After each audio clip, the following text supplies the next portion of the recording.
Okay, today I'm going to go over linked lists, but before I do that, I want to make sure I go through project 1, so we at least are ready for that. Ooh, project 1.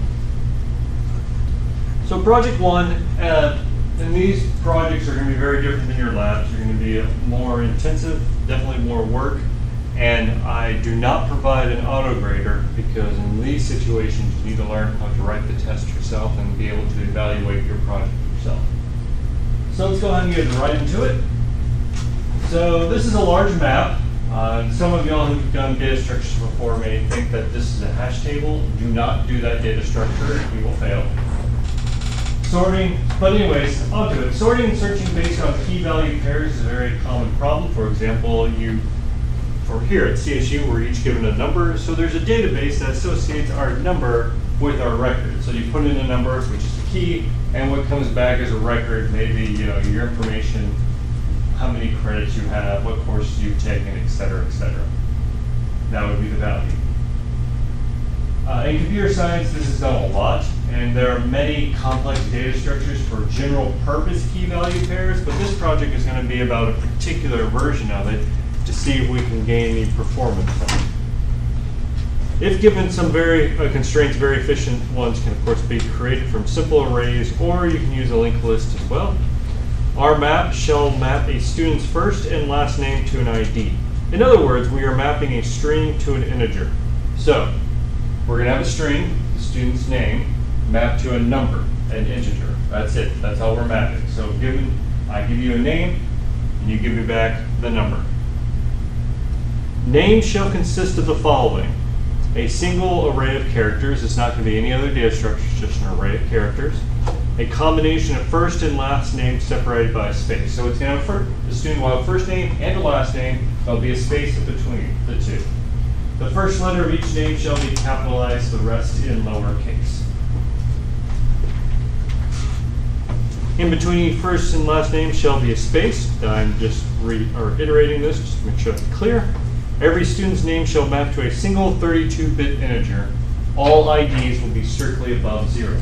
Good morning. All right, that is actually a lot of constraints.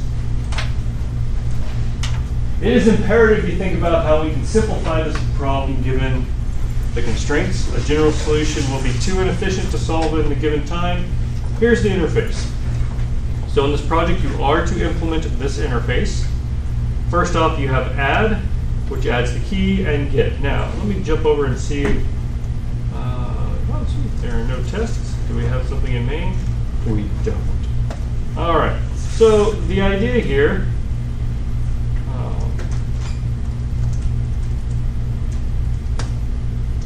wonder what happened to the test.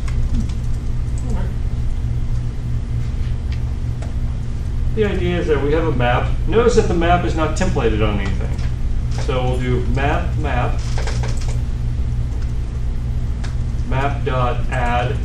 and what's the name? Jacob Whitney? All right. We'll give them the number 1, 2, 3, 4. This is the setup. This is the test. So then when we do map.get on Jacob Whitney, that should equal the number. Of course, that's going to... No matching. Oh, yes. Because unfortunately, get has to be a little complicated. So add is adding it to the structure. What get is doing, and this one's where we get kind of tricky, we do a get is going to return a bool, and we're passing a value or a key. So let me go up here and create the value. And then I'm going to do this if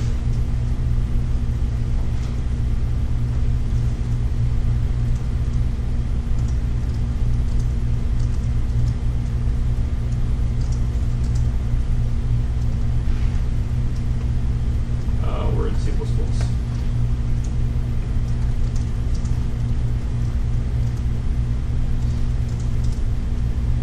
Get should have returned true. So that's the first check.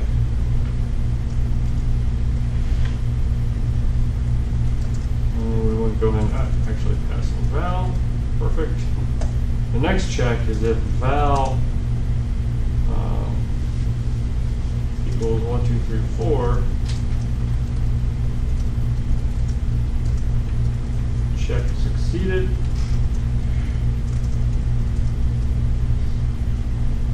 On the other hand,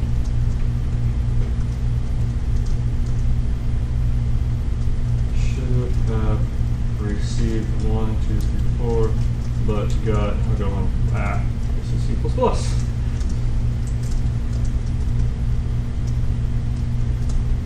So, the reason I typed that all out is because I've learned students have sometimes a hard time understanding what the get function is doing. The get function first returns true if it found the student. So in this case, it should return true, so it should jump into this if. That's why down here it's an error. And actually, here's an error also. So if it didn't find it, aka it was false, it's an error. On the other hand, if it did find it, that's good. Now the value should have been 1, 2, 3, 4 because that's what we passed in before. So if we check and they are equal, then we said check succeeded.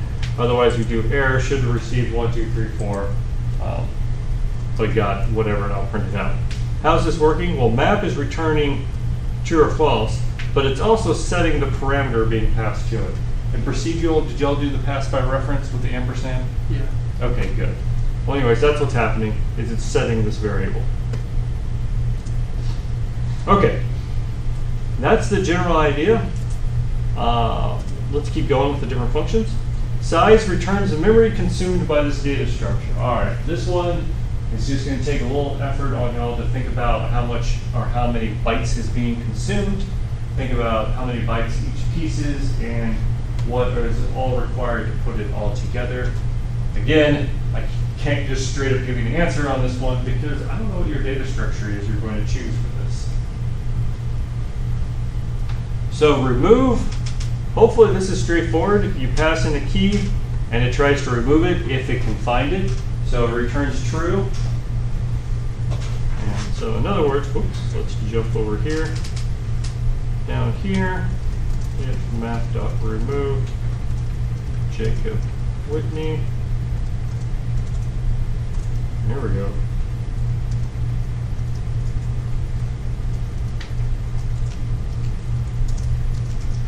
Remove success.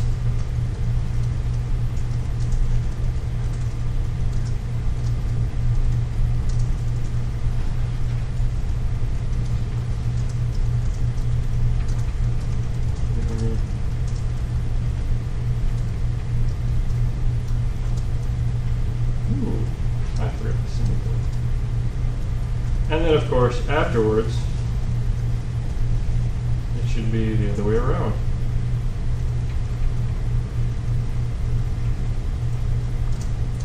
Why should the second one fail? Or return false, I mean? Because you've already deleted it? Because I've already deleted it. This is really messy, which is why I recommend using Unity. But I'm writing it all out here because, again, I've learned students have a hard time with this interface for some reason. Okay. This one I'm not going to fully write out because it does take a while.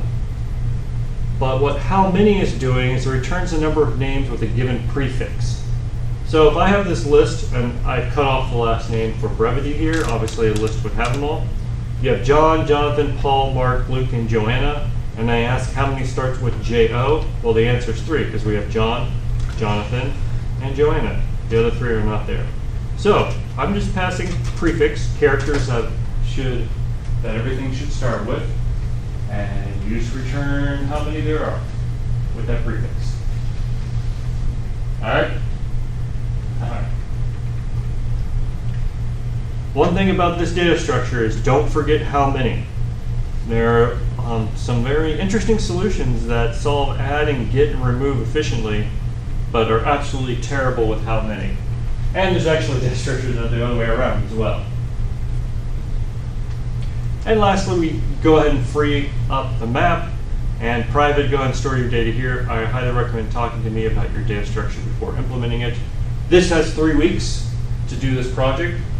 The general way this works for students who get a very good grade is the first week, so basically on Monday, you come with me to data structure or with an idea either after class or during office hours, and we start to walk through some data structures idea.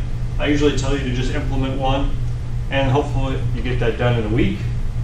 You come back and then we come out and go, okay, good, so at least you have basic points for this, because you're going to be scored based on how well your data structure solves a problem. So in general, I've found that there's a 60-point solution, an 80-point solution, a 100-point solution to this problem. Most of the time, the student comes initially with the 60 or 80 point. That's fine. Get that implemented. You get that done in, about by the end of week 2. And then week 3, hopefully we can discuss how to get to a 100-point solution. Again, there are multiple versions of the 60, 80, and 100-point. All right, the crux of this problem is determining what your data structure will consist of. I provided a common list of first and last names. So if we jump over here, I'm going to go ahead and exit there. If you look inside of project 1, we have firstnames.txt. Here's a whole mess of them. Over 5,000 of them. The first names. How many last names do we have? We have 45, almost 46,000 last names. Well, there you go. So there are plenty of first names and last names for you to play with. If you were to create an array of all possible combinations, it would take up over 4.5 gigs. The list of all possible ideas would be just under a gigabyte for a total of 5.5 gigs of memory, which may not fit in your RAM. Okay, actually nowadays we have a lot more RAM, but it won't fit in mine. And to alleviate that, just don't use all possible combinations when you test. It would take a very long time with your initial data structure to read them all in. Just use the first, 100 of each or something. All right, the main thing to keep in mind is that we are storing the ideas. By the way, we also assume that every name is unique. There are no collisions. So there's only one John Doe or one Jacob Whitney. There's not going to be any more. All right, main thing to keep in mind is that we're storing IDs integers while the student's name is used to index into the ID somehow. Now, don't get tripped up on that word index. A lot of you may think that you're indexing, we have to set up an array to index into. That's not exactly what I'm saying. You're just using the name in order to get to the ID. That's all you're trying to do. How can we efficiently store the names to map to an integer? It's vital you think about the data structure before coding. I suggest drawing out some pictures if you're having problems. Normally in this class, I can draw on the board, but due to various external factors, I am not doing that. Anyways, draw boxes with arrows. Hence, so far we learned arrays, pointers, and today I'm going to cover linked lists. Those are going to be sufficient to give you anything from 60 to 100 point solution to this problem. Do not use hash maps. For people who use hash maps, this will appear to be screaming hash map. Hash map is a terrible solution for how many? Absolutely awful. And also, I'm flat out saying you're not allowed to use it. So if I see you use a hash map, it'll just be a 0. You will be judged on your memory footprint as well as performance. Look, I'm judging. Again, warning, data structure projects are significantly more demanding than labs. It's imperative you start thinking about the data structures now. This is great that I'm doing it before a weekend, so you can have time to think about it and come in on Monday or Wednesday. If you hit a roadblock, and you should, /will, most of you should hit one, please come talk to me. When you talk to me, be prepared to show me what you have thought of so far. Don't come to me and say, I have no idea what you're doing. I'll be like, all right, we'll go think about it more. At least show me what you've done. Show me some boxes, some arrows, some pictures. Give me something to work with. If you come in, right. If you come in without an idea outside your thinking, keep in mind there are many good, fair, terrible solutions to data structure projects. In other words, there's not just one that's better than the rest. Your program will first be graded on accuracy. If the program passes my test cases, and then additional points will be awarded based on performance. First off, it has to be accurate, so that's 30% of your grade. If it's not accurate, well, if on the 30% you get like a 28, I'm going to go graded from there. I'm not going to just flat out 0, but if you only are 5% accurate, then yeah, that's your grade. Performance of search, which is get, is 30%. Because I can be 0% accurate, by the way, and write a really fast search in how many routine. That's easy. That's not how it works. Performance of get, performance of how many, and footprint. Notice the two functions I'm testing performance on are get and how many. I am not testing the performance of add. It takes a long time to add, that's okay. That being said, if it takes over a day for your add function to complete, I'm not going to grade it. But if it takes a long time, I hit go and then I go do something and come back, and then if add finally completes and then get runs and runs super quick, that's perfectly fine. No problem. I've generated some graphs and objectives. I think I have not committed that yet to give you an idea of performance. Please keep in mind these were taken from my machine, which is an i5. Ooh, that's a 4th gen i5. So an older CPU with 8 gigs of RAM. Again, to be clear, using hash table 0. Also keep in mind hash map is a terrible solution to the how many function. If you have used the STL, you are allowed to use vector, string, list, and IOStream. And you, of course, may use any standard C library tools. You do not need to use the STL in order to get a good grade on this course. And the STL for this project, I would say only marginally makes certain things easier. I actually think it makes things harder in certain situations. So if you don't know the STL at this point, I do not consider that a disadvantage. Other projects it will be a disadvantage, but by that time we'll have gone through the STL. Write your test cases. Turn it in October 5th. That's 3 weeks, right? I hope that's 3 weeks. Please make sure that's 3 weeks. It's off by a day. Off by a day? Yeah. Is the 5th a Wednesday? The 5th is a Tuesday. Okay, that's the 6th. I know that looks like a 5, and on your screen it looks like a 5, but it's 6. Okay. It's just backhand writing. What's that? It's just backhand writing. It's just backhand writing, that's all. All right, any questions? Comments? Screen? This one might be time for a screen. From my experience, students either think this one's the hardest or the last one's the hardest. Oh, sweet. So that's just a warning. They usually find the second one to be the easiest project, which I agree with. Yeah. So when you're crying, I get it. Just keep in mind, just keep going. I think they find this one the hardest because it seems they're just not used to how much work is involved. And then once you're used to the work, the rest of them are much easier. The last one's the hardest because it's basically a culmination of every data structure you've learned so far inside of one project. So of course, that one's going to be the hardest. Is that the final project, or is there a separate final project? Sure, that's the final project, project 4. Okay. Sure, call it the final project. Because there's no project 5, therefore it's the final one. All right. Sweet. All right, any questions, comments? Again, the way it's done, I've seen students succeed. Think about it over the weekend. Come on a Monday and Wednesday, talk to me about your data structure. I'll tell you, hopefully you have a good idea. Implement the idea. That should take you a week, week and a half. Come back, tell you it's not 100 points, tell you what you need to do to get 100 points. And then some students are willing to do it, others just take the lower grade. That's up to you. Most students are able to get the 100 point if they stick to the plan. All right.